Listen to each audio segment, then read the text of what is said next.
আসসালামু আলাইকুম guys. Rice কুকারে প্রথম রান্নার অভিজ্ঞতা শেয়ার করি আজকে। রান্নার অভিজ্ঞতা খুব কম হওয়াতে খুব ভয় ভয় পাচ্ছিলাম। এমনিতে রাইস কুকারে কখনো রান্না করিনি। আর খিচুড়ি রান্নার প্রচেষ্টা চলছে। 1 কাপ চালের সাথে হাফ কাপ ডাল নিয়ে খুব ভালোভাবে ধুয়ে নিয়েছি। পাটা পুতা বা ব্লেন্ডার না থাকার কারণে আদা রসুনের এই অবস্থা। তারপর যেগুলো মশলা পেঁয়াজ রসুন লাগবে এগুলো একসাথে নিয়ে একটি বাটিতে ভালোভাবে মেখে নিয়েছি। মাটির চুলায় আমি খিচুড়ি মোটামুটি বানাই। আমার ছোট আমার জামাই খুব প্রশংসাও করে, তবে এই দুজনই শুধু করে, আর কেউ কখনো প্রশংসা করেনি। তাহলে বুঝিয়ে না আমি কত বড় রাঁধুনি। যাই হোক, তারপর মাখানো চাল ডাল রাইস কুকারের মধ্যে দিয়ে দিয়েছি। তারপর এখন পরিমাণ মতো পানি দিয়ে দিব। আমি 2.5 কাপ মতো পানি দিয়েছি, কারণ আমার একটু নরম খিচুড়ি ভালো লাগে। তবে শেষ পর্যন্ত খিচুড়িটা নরম হয়নি, একটু শক্তই হয়েছে। কিছু করার নেই, ক্ষুধা নিবারণ করা নিয়ে কথা। পানি দেওয়া হয়ে গেলে ঢাকনাটা দিয়ে পটটা বিদ্যুৎ লাইনে লাগিয়ে সুইচ দিয়ে দিতে হবে। তারপরে রাইস কুকারের সুইচটা নিচের দিকে নামিয়ে দিতে হবে, তাহলেই কুকিং শুরু হয়ে যাবে।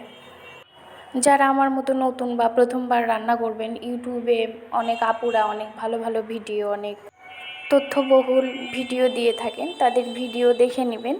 তারপরে একটা আত্মবিশ্বাস নিয়ে রান্না শুরু করবেন, তাহলেই দেখবেন যে আর ভয় কাজ করছে না। খিচুড়ি হতে হতে আমি কিছু কাজ করে নিচ্ছিলাম। এই স্প্যাচুলা বা ছুলনি হাতা যাই বলেন এর নাম, এটা আমি নিয়েছি রাইস কুকারে যখন রান্না করব তখন নাড়ুনি হিসেবে ব্যবহার করার জন্য। প্রায় 12 মিনিট পরে আমি খিচুড়িতে নাড়া দিতে এসেছি দেখার জন্য যে কি অবস্থা। এখন একটু নাড়া দিব। বাহ, সুন্দর একটা ঘ্রাণ বেরোচ্ছে, যা আমার ক্ষুধা বৃদ্ধি করে দিচ্ছে। এখন আমার মনে হচ্ছে যে এটা কখন হবে, কখন খাবো আমি।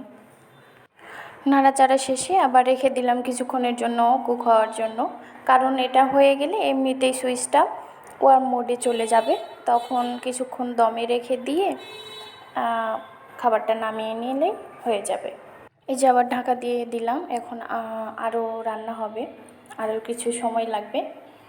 কিছু সময় গেলে যদি রান্নাটা হয়ে যায় একা একা ওটা বন্ধ হয়ে যাবে, কোনো প্রেশার নেই। এর মধ্যে আমি কিছু কাজ করে নিয়েছি। বাজারগুলো ভালো করে মেঝেতে রাখলাম। মেঝেতে রাখলে নাকি ভালো থাকে, আমার শাশুড়ি মা বলেন। তো এরই মধ্যে খিচুড়িটা হয়ে গেছে, এখন সুইচটা অফ করে দেব। এই যে একদম রেডি, খাওয়ার উপযুক্ত। এখন সুইচ বন্ধ করে দিয়ে পটটা খুলে নিয়েছি।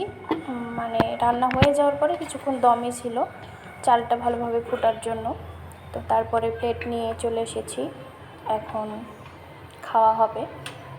খেয়ে মোটামুটি ভালোই লেগেছে, খুব খারাপ না, একদম খাওয়ার অনুপযুক্ত না।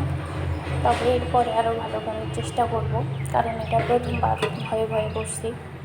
তো এরপরে অবশ্যই আস্তে আস্তে ভালো হবে। খারাপ হোক ভালো হোক, নিজে হাতে রান্না ব্যাপারটার ভিতরে একটা সৌন্দর্য আছে।